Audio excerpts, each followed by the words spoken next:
Okay, so here's my diagram and how I'm going to put these two relays, one relay for each fan, rather than the way that the controller came with just basically one relay, I guess, inside of that, working both fans, and it would fail regularly.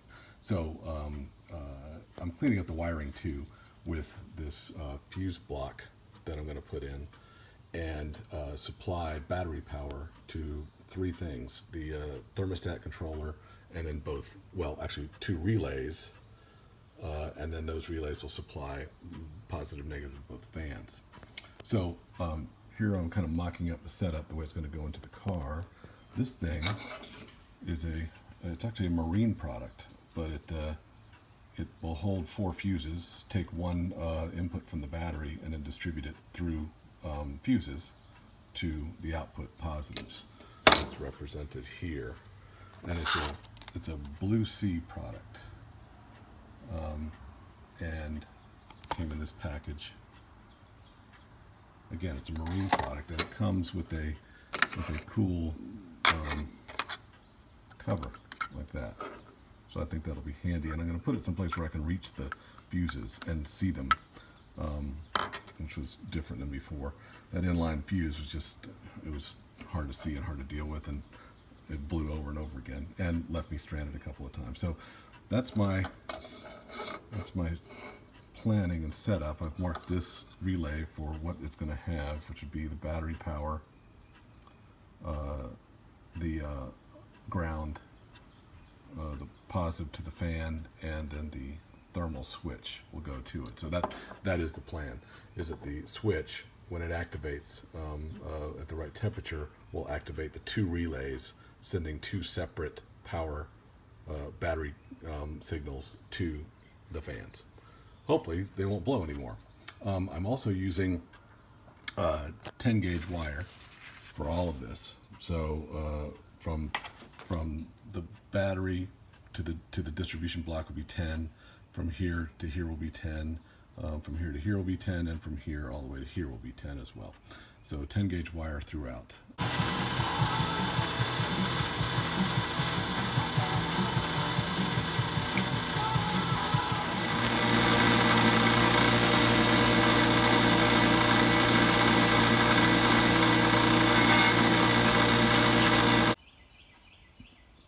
Okay, so I've got the wires done to the fuse block.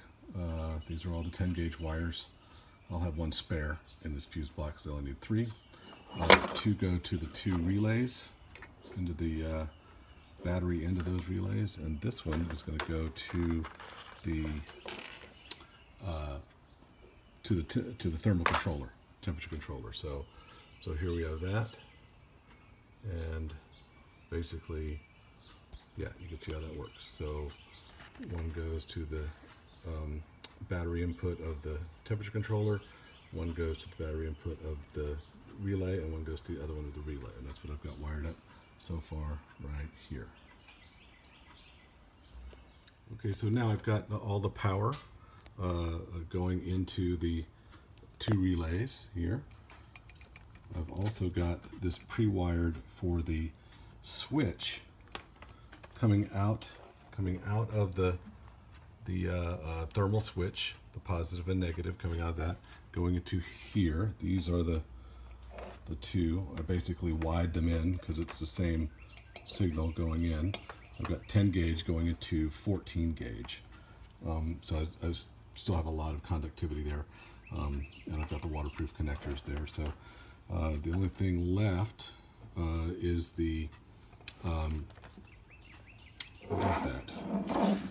that is, going to the fan. So I'll wire those in a big harness I've already got set up going to the fan. I've got to figure out how I'm going to do the negative, because I'm going to run negative there. I'm not just going to take it from the chassis. So that is these here, the grounds, is what I'm talking about.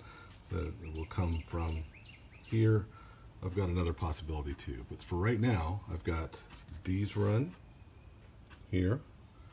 I've got this and this run here, and that's what I've got. Here's the finalized package going in. Everything's been measured and the ends have been put on. So you can see everything is pretty much connected power-wise here. The only thing missing from the relays are the runs that go to the fans themselves, the positive runs. The negative runs will come from a wild ground that I have pulled off the alternator, which I will show you. There are the ends. These ends all go to the temperature control unit. So this is power to the temperature control unit. These are positive and negative from the switch into the switch inputs of the relays. Okay, this is how I decided to do the ground. Is I made myself a triple coming off of the alternator there, the negative side of the alternator. And it's a triple because one of them is going to go up to the ground of the controller right here. That's where it's mounted. And then the other two are going to pair up with the two positives coming out of the relays, which will be mounted there. So on a C3 Corvette, I'm right under the brake booster and the master cylinder, and that's where I'm going to mount both the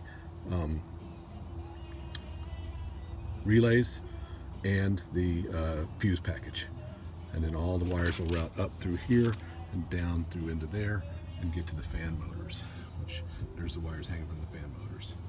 So that's the plan, but that's how I ended up solving the ground going to the fans. It's coming off of this alternator bracket with this triple clamp that I made. There's a look at the site where I will put it. And again, on a C3 motor, you can see where I am. And there's a little bit of space up under there and some wall to kind of get into. I've had that controller there for years, but it keeps blowing the little fuse box or inline fuse that came with it. So this is why I've decided to go this route. And it's pretty dirty now, but it'll clean up pretty nicely. There's the aluminum radiator with the Flex-a-Lite fans, duals. Okay, a few days later, actually probably about a week later, because life happens as it always does. But now I've got the harness about ready to button up.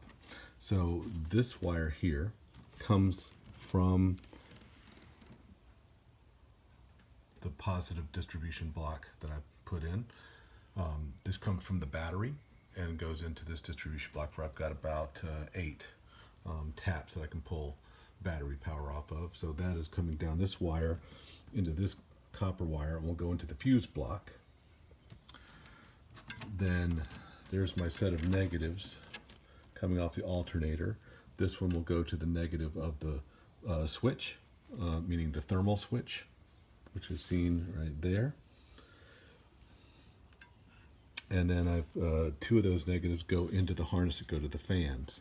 These 2 positives will come off of the relays. So this is the power out from the relays. So effectively the relays will switch from this power to this power, full battery power. And I've got it going down this harness. This will eventually go down the side of the radiator and all the way to the fans. And this is the way I do looms. I basically struggle to get the loom around the wire like you will. Then I just put about 1-inch strips of heat shrink tubing, just because I think it's science fiction type stuff. And I'll pull this down like that, and then I'll heat shrink it, and that'll make for a nice end. If for some reason I can use a junction when I get into here, I'll strip this back off and then just use the T-junction.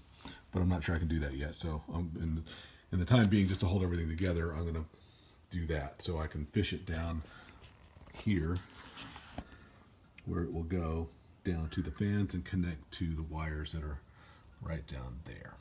So that's what's next. We'll see how it goes. Here's an example of what the heat shrink looks like when it's shrunk. Just be careful that you keep the heat gun far enough away to where you don't melt the actual loom like I sort of did here. But otherwise, this is just a really great way to finish the looms and keep it all together while you put things together too. Okay, here it is about to go into the car. First, here is the harness that we made right here,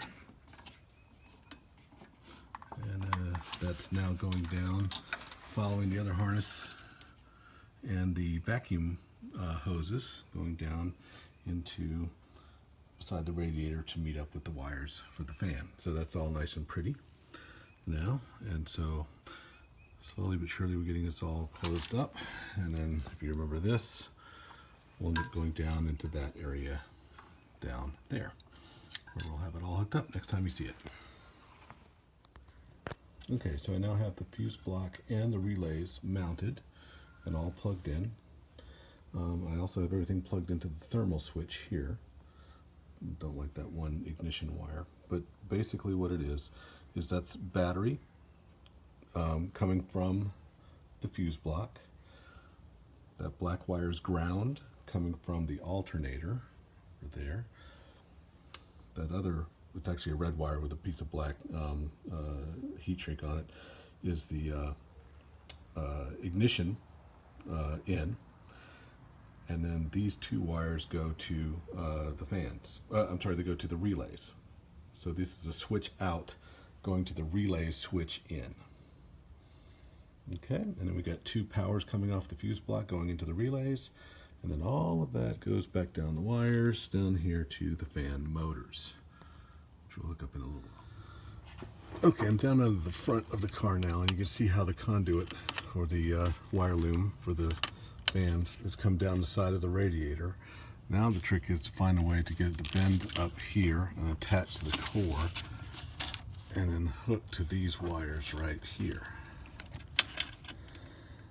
So it looks like I'm going to end up cutting the end of my conduit off, cutting the wires to fit, and then I'll probably go ahead and put those inside the conduit. But we'll see how this works once I get it done. I got to do some figuring. Okay, so I've got all the ends coming from the relays and the switches, and I actually I kind of keyed them so that you can't hook them up wrong at the fan. So there's two females and then two males on this end, and then from the fan there's two females and two males. So you always have a set coming from the relay and going to a fan. They don't split positive and negative, so that may not be important, but I did it anyway. So I'm gonna hook these things up and we will test them next. Okay, running out of light here as the day is ending, but this is my final connection and run and tie up to the fan. So I've got these little screw-in anchors for the zip ties, and I've got 3 of those there as it comes down from up above. And that's going to be pretty secure. It's protected from, anything coming up underneath this by the air dam. It's well up, 2-3 inches up under the car, so nothing's going to snag it. And I feel pretty good about that.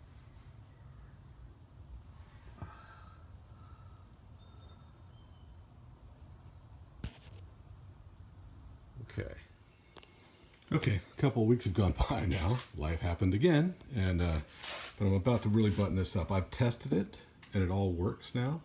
And I can show you that in a second, but I just thought I'd show you how this is the positive coming off the alternator. I've got kind of an oversized fitting on there. I might cut that down. I've got the same kind down there on the fuse box. So so this is how all of this worked out, and I think you've seen most of this up to this point, but since I was about to pretty it up, I thought I'd show you this right before I did. And this goes on here. I'm doing this for the first time.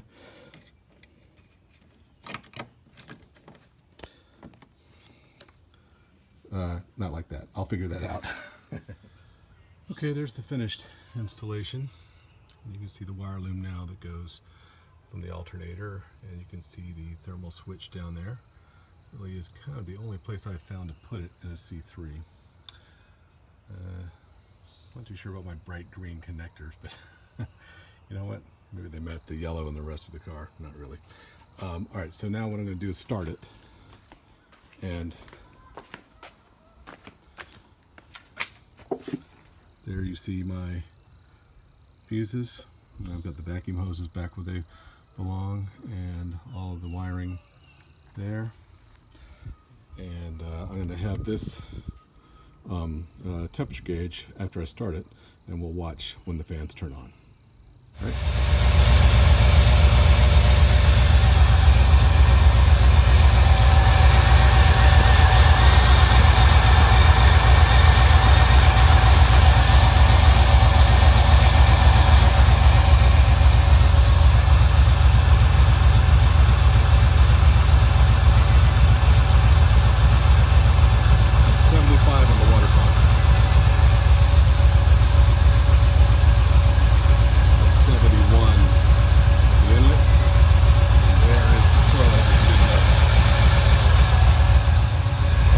Say that the temperature switches all the way to the cool side, so it should come on as early as possible.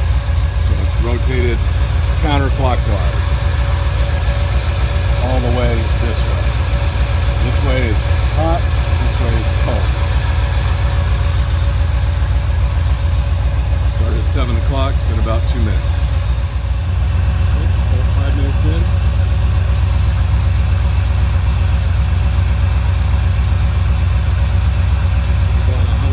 On the water pump.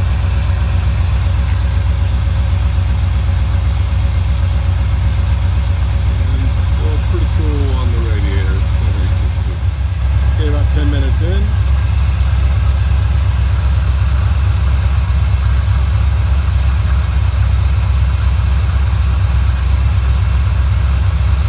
Water pump at about 106.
Cycle a couple of times. I just thought I'd show you that from the inside.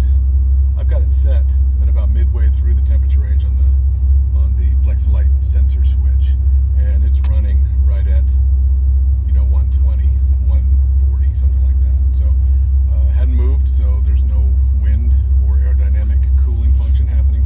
It's just the fans, and it's sitting here idling, making a whole bunch of heat. But it's that aluminum radiator and the Flex-a-Lite fans are keeping it underway. If you own an old car, you know what it's like to drive staring at the temperature gauge. Hopefully I won't have to do that too much more in the future. So the sun sets on the west on this project. We're all done. Fans running. And hopefully that'll fix that problem for good. Hope this helps.